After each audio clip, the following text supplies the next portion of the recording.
Predtým, než si rozmyslíte otázku, chcem povedať niekoľko poznámok organizačných. Každý sa prosím vás pýtajte konkrétnu otázku, pripomienku a držte časový priestor 2 minúty, aby čo najviac vyšlo na otázku. Nech sa páči, kto má záujem, môžete sa prihlásiť.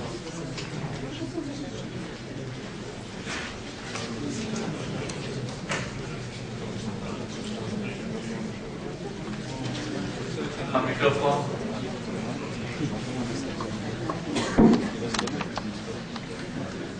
Na predminulej prednáške profesor Murray povedal asi takúto myšlienku, že politická moc, respektíve naopak, kapitalista sa má tendenciu vyspať s politickou mocou. A to samostatne už nie je nejakým spôsobom morálne. Čiže v podstate morálka kapitalistu ide cez postiel politika. A ja si osobne myslím, že celá tá problematika, ktorú máme aj v súčasnosti, tak je v podstate totožná, alebo následok toho, čo na samom základe povedal ten Adam Smith. To je všetko. Aký má názor na to pán profesor?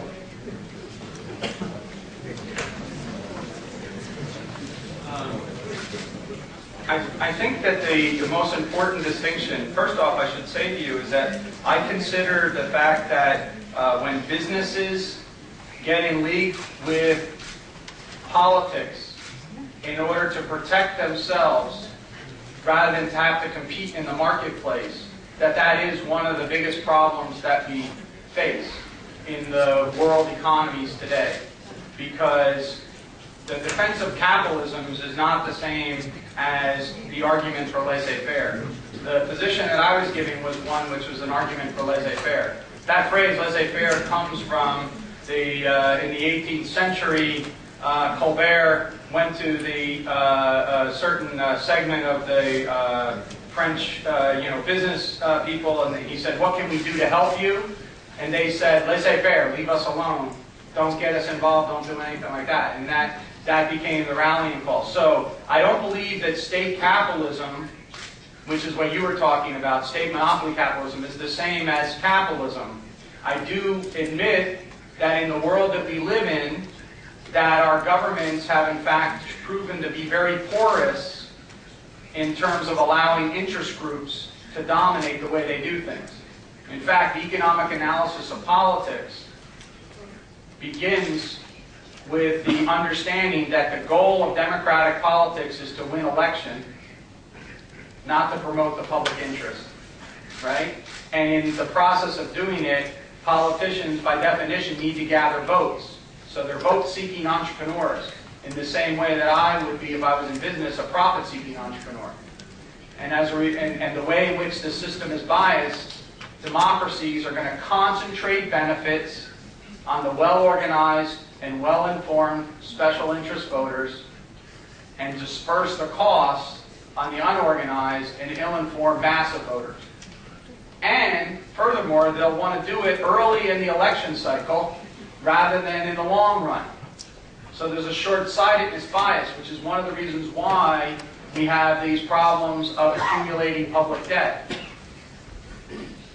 Because the least informed and least organized interest group is future generations that are yet born.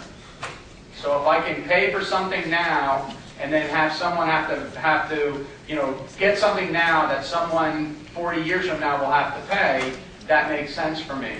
And so I think the biggest thing that we can do is, again, go back to this issue of scale and then build in constraints such that businessmen don't have access to the political process in the way that they do now, so that government policies promote competition, don't protect people from the forces of competition.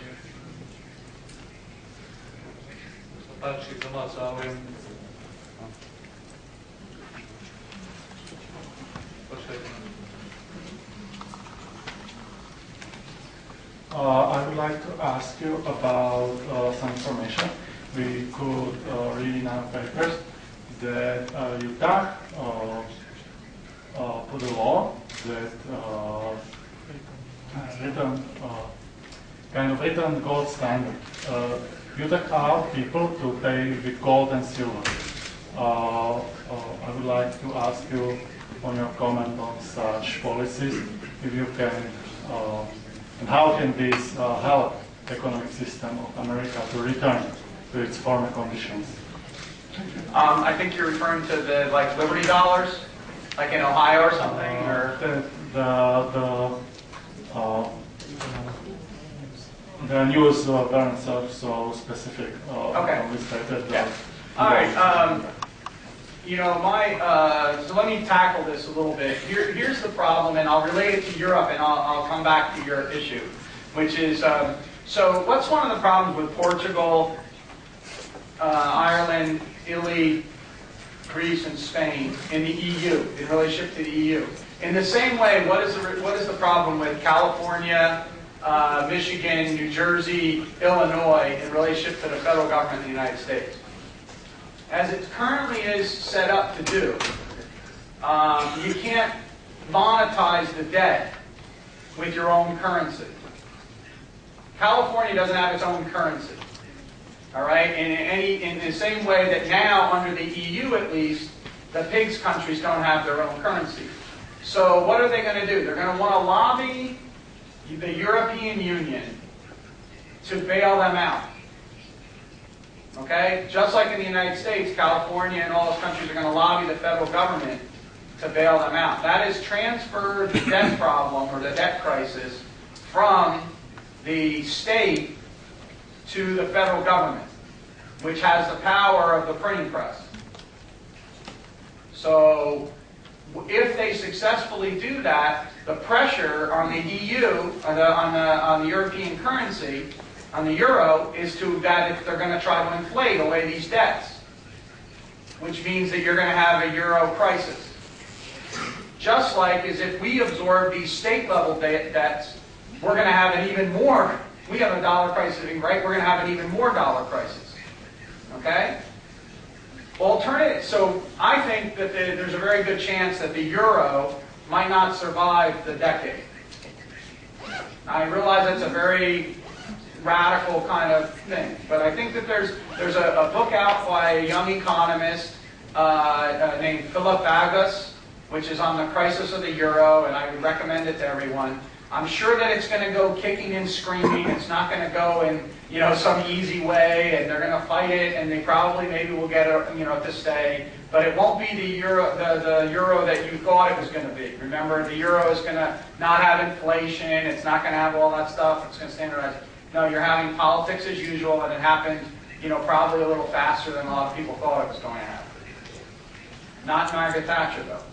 She didn't. She knew right away. She said, "I didn't roll back the, the bureaucrats on Downing Street to suffer from Eurocrats in Brussels." And one of the things that you need to remember here is when you read Klaus, or anyone from the Czech Republic, Klaus originally was a major advocate of the European Union. Go back 15 years. And the reason was for policy harmonization. He wanted, it was easier, more free market policies to join the EU than to fight the interest groups in the Czech Republic. So he advocated joining. But by the time that they actually joined, if you remember, when he signed his pen to paper, he said, "This is the worst thing that I'll ever do."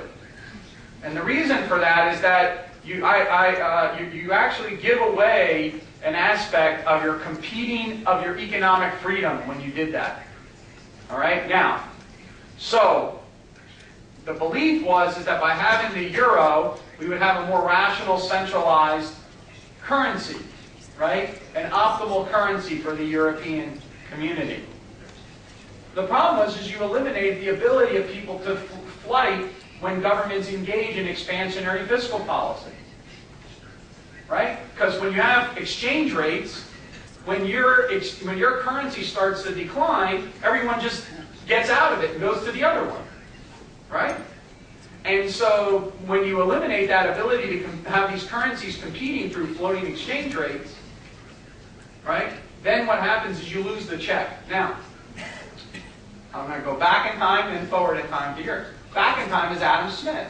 In the 5th book of the Wealth of Nations, when Adam Smith finally gets down to giving his advice to the statesman, one of the things he warns against is he says, governments love to engage in accumulated public debt. And as soon as they have that public debt, they want to debase their currency so they can pay the public debt back in less valuable currency. So he referred to this as the juggling trick that all governments engage in. And therefore he warned that you have to do something to stop the juggling, which is one of two things. Take away the objects of the juggling, or cut off the arms. But you can't give the guy, can't give government both juggling balls and allow them to have arms and say, hey, don't juggle. Because it's not in their nature. They're juggling fools.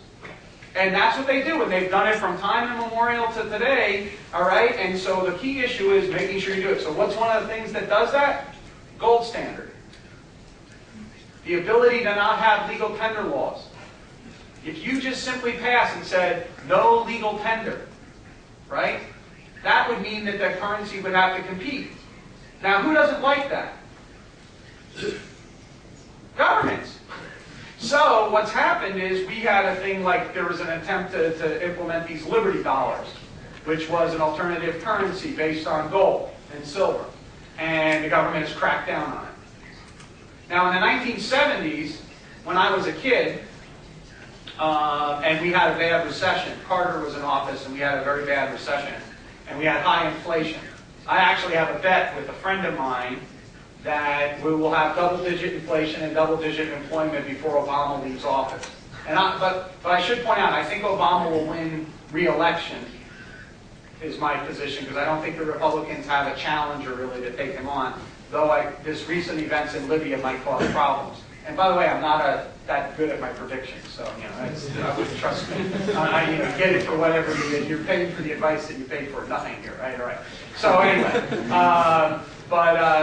so I think Obama will be in, and we will have double-digit inflation and double-digit unemployment. So we will have an even worse stagnation than we are right now in our economy, because the policies that we've adopted have, in fact, not turned a market correction into an economy-wide crisis. And we threaten the dollar. And by not moving in a way to protect the dollar, right, we're going to keep doing things. Because it's inevitable we're going to bail out California. We're going to bail out Illinois. All right? And when that comes, there's going to be more and more pressure on the dollar to debase to be able to pay those loans back, right, those public obligations back in cheaper dollars. I'll say one other thing about Adam Smith. Adam Smith said repudiation, which is, the government just sets up and says, we're bankrupt, we can't pay you. And Adam Smith actually said that it would be more honorable and less harmful to your economy for the government just to admit that it's bankrupt, rather than to try to engage in these juggling tricks. But as long as government can get away with it, they're going to keep juggling. So we got to stop them from juggling.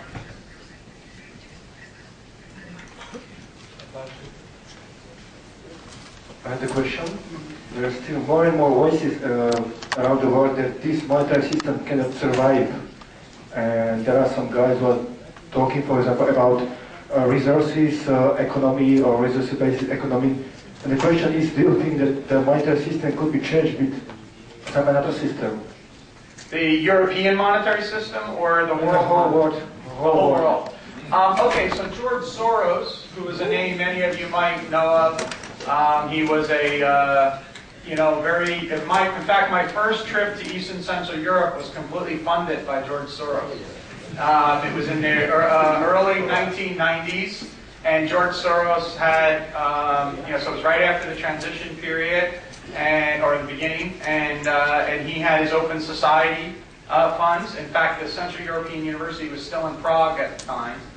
And I did a joint series of lectures, 6 lectures, on the basically the state of economic science at that time. And it's published in this book that you got of mine. I hope some of you got it. It's called, Where Did Economics Go Wrong? And it's about this is based on these series of lectures that I gave. But George Soros made his money. He's a billionaire. And he made his money on trading on international currencies. and he's a speculator on international currencies. And he therefore thinks that international currency markets are irrational. He doesn't understand that his very behavior as a speculator smooths out the volatility in international currencies. As an economist, right, this is how we understand these things, right? If you go into the stock market and you watch a video of the stock market or whatever, you see these people doing all these things like this, and it looks like something crazy is going on. But if you stood as a bird's eye view and looked down on it, what you would see is actual volatility is actually not that big of a spike.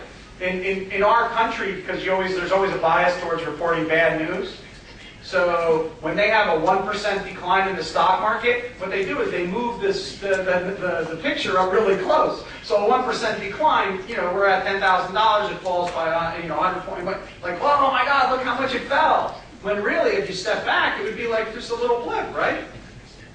So, all right, so Soros doesn't see the volatility getting smoothed out by the very behavior that he's engaged in. So Soros has now become a major advocate for a one-world central bank because he's made his billions, and so therefore he doesn't want anyone else to make those billions because, not that he doesn't, that came off wrong. I mean, I don't mean it like angry, he thinks it's irrational that he was able to make so much money and he can't really justify it in his own moral framework. All right, and he doesn't think it's right for people to be able to have to make that much money off of these discrepancies, because he also sees that when you have macro volatility, there's associated with that things like unemployment and all kinds of other things which he thinks is unfair, right, or unjust. So now he wants to have a one-world government. But for someone who's a market advocate, the problem that Soros is trying to identify is to have a one-world monopoly supplier of the currency is just take these juggling tricks and move it all the way up to a whole new level of crazy, rather than to be bound by the competition. See, so like part of the thing in economics, and economics is a science, which it is. This is a big mistake that a lot of people make because there's a lot of different opinions that economists have. But economic science is actually a science that has the same ontological claims, all right, status as physics. But it gets at it with different epistemological procedures. Demand curves slope downward. They do not ever slope upward. We live in a world of scarcity. We don't live in a world that's gone beyond scarcity. Therefore, we have to make trade-offs. All right? And when you're making those trade-offs, people have to compete. One of my Sovietology professors, what he used to say all the time, and I started studying economics when the Soviet Union still existed, right? And so his comment always used to be, under capitalism, man eats man. Under socialism, it's the other way around. All right? And if you apologize the kind of saltiness of the language, he also used to say about competition under socialism that, that socialism substituted competition in the market for, I'll try to be better than the way he said it, but competition basically for privilege. Competition for connection, status with somebody, right? And so it's a move from a connection-based, a contract-based society to a connection-based society. All right, that's basically how it worked. He said more salty language than that, but anyway.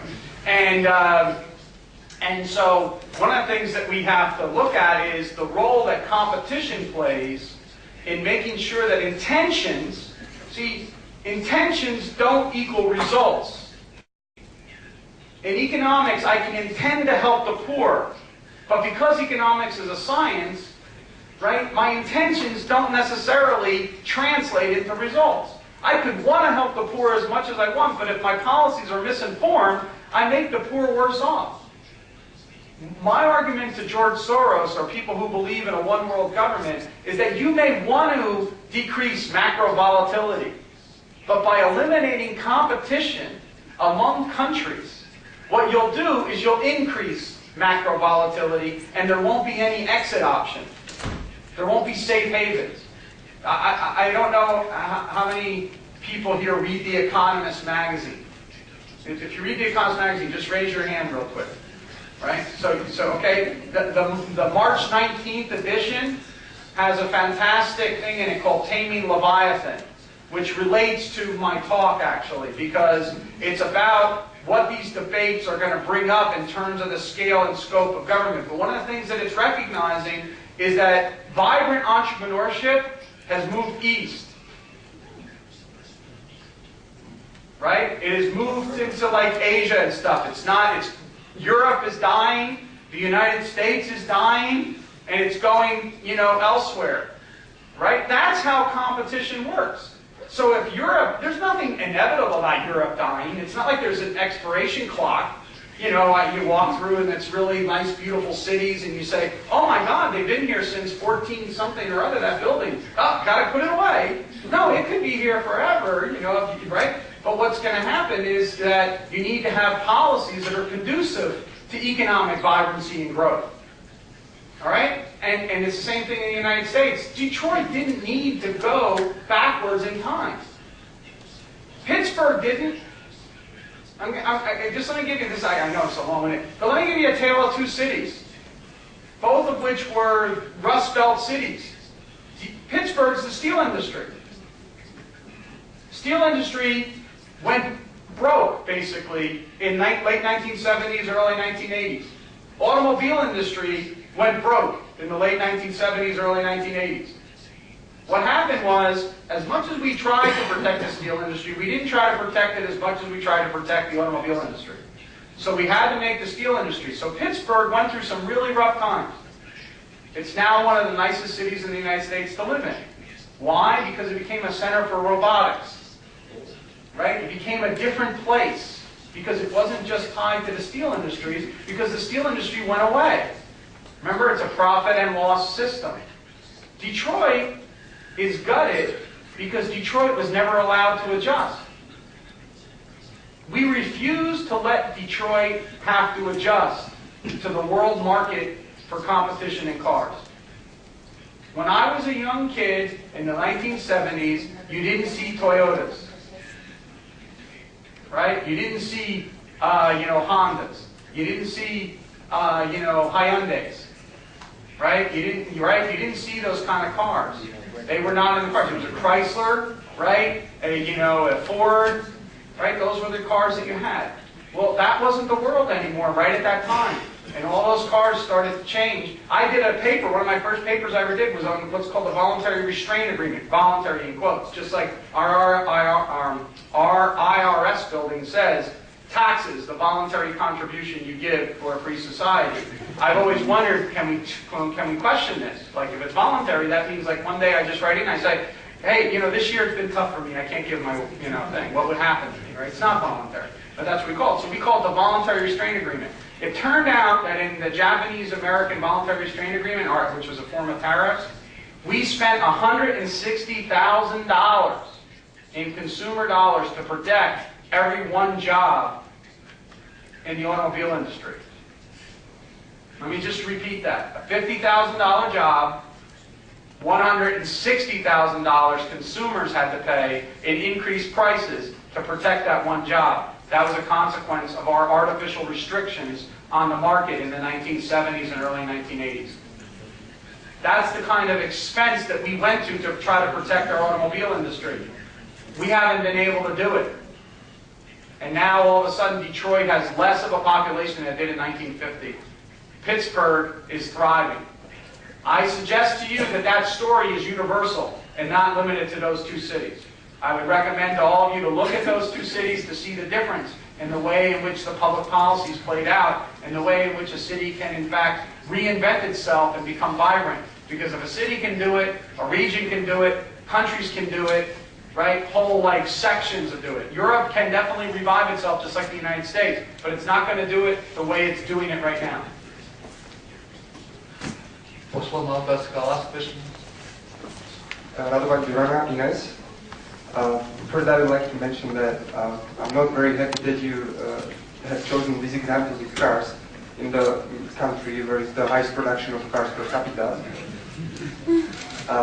And then I have two questions. One is relating to developing world. We know that billions of dollars were lost in infrastructure projects, billions of dollars were lost in educational projects. Now still, Ministry of Foreign Affairs in Slovak Republic or Czech Republic have funds for support of developing world.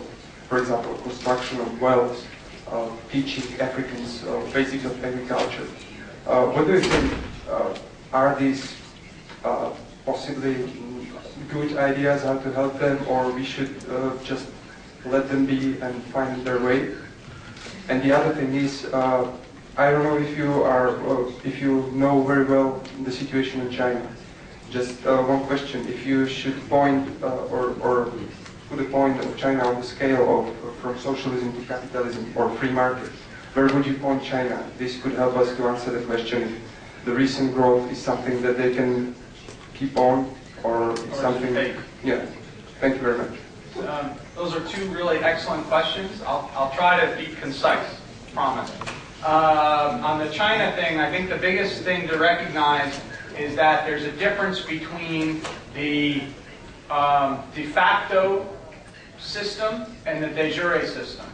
And in Russia, there's a de facto system and a de jure system as well. And in Russia, they have changed their de jure system, but they never really changed their de facto system. So the more things change, the more they're the same. Okay? Whereas in China, they've had a radical shift in their fiscal policy, even though they have not changed their de jure system. Their de facto way in which they organize their economic life is radically different. Now, is some of the growth highly questionable? I think it is. But there's also no doubt that there's an opening up of real entrepreneurial spirit in a lot of the various different regions. The question is, in economic growth and development, one of the things that I always suggest to people, and by the way, I was guilty of this as well, right? I spent 20 years of my life studying Soviet, post-Soviet economics, and almost all of my experiences were in the capital cities. Right? I wrote about the economics of kings and queens. I always said we need to write about the everyday life, but I didn't write about that. That's not what I experienced. I wrote about the kings and queens. I went to, capital, So I always used to say about Moscow, I'd say, hey, you really want to know about what's going on in Russia, what you need to go is 100 kilometers outside of Moscow. 150 kilometers, not, that. And when you make those trips, this is now like a decade ago, when you make those trips, you realize that you were going back not just 20 years, 30 years, but actually maybe a century back in time in terms of the way in which they organized their economic life, which means that economic development wasn't spreading, right? And so one of the things you'd have to look at in China is go back to that original bubbles that the guy was doing, and remember how he broke out where Shanghai belongs, but then where some of the provinces belong, and then even underneath of them. So you'd have to look and see whether or not development is spreading. Because Adam Smith's argument wasn't that wealth gets concentrated in one area, let's say in, London or whatever. It spreads throughout the wealth of nations, right? And so that's what we want to see. We want to see a broad pattern of development taking place. Now, so I still am hopeful when you look at China that there's enough space there that they actually have developed a kind of a growing economy. Now that brings us back to what we can do to fix problems in lagging development.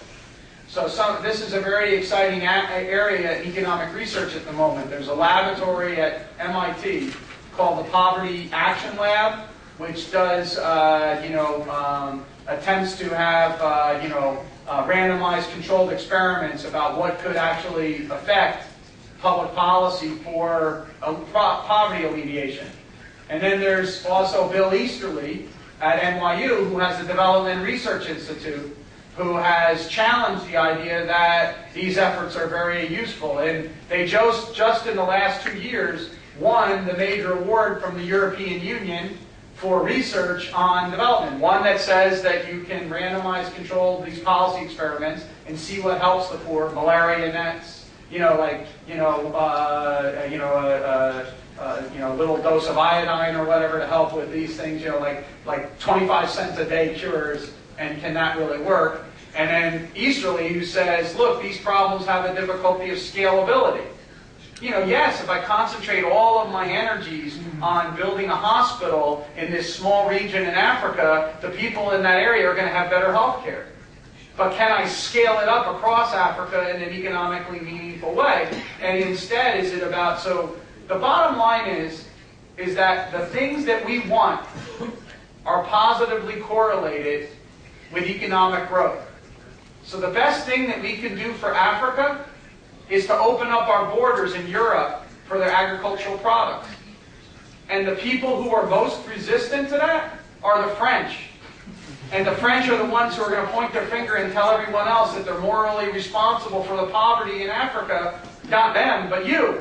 You Americans, you're morally responsible for the people in Africa. We've done a lot of bad things and stuff like that. But you know what? If the French are really serious about helping Africa, lower the barriers.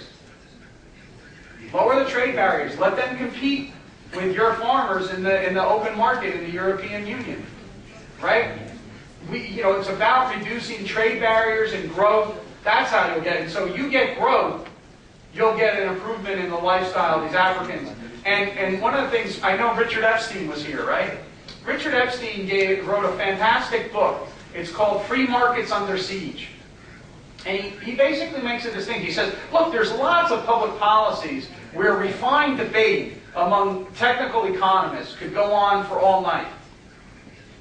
But economists are not going to debate about whether or not we should have rent controls, or whether or not we should have a minimum wage law, or whether or not we should have high tariffs. Right? Those are economists in general that have studied the science of economics, understand that those things are not very desirable, and those are low-hanging fruit. And what Epstein argues is that if we just got rid of or grabbed the low-hanging fruit in public policy, we would improve the lives of billions of people immensely like that. But the problem is that those policies have a lot of political appeal. They benefit some at the expense of others. And those interest groups are difficult to defeat. And so that means that we have to go back to this idea of the institutions. And if I can, I mentioned at my talk, I mentioned Friedman saying, privatize, privatize, privatize. Friedman, at the end of his life, about 2 months before he was passed away, someone said, Milton, would you change what you said at all? And he said, oh, yes. He said, I would say privatize, privatize, privatize, provided there's a rule of law. And that changes everything. Capitalism is not about, wildcat capitalism. All right? It's about what was called at one time by one of its critics. It's called anarchy with a constable. Right? That's what Thomas Carlyle referred to laissez-faire as. You guys want anarchy with a constable. But note what's there. That's not anarchy, right? That's the spontaneous order of the market. That's the invisible hand. Adam Smith argued right from the beginning in The Wealth of Nations, in the manuscripts that led to The Wealth of Nations, he said the puzzle is that a country can go from the lowest forms of barbarism to the highest forms of opulence. And all they need is peace, easy taxes, and a tolerable administration of justice. Smith wrote that in 1750.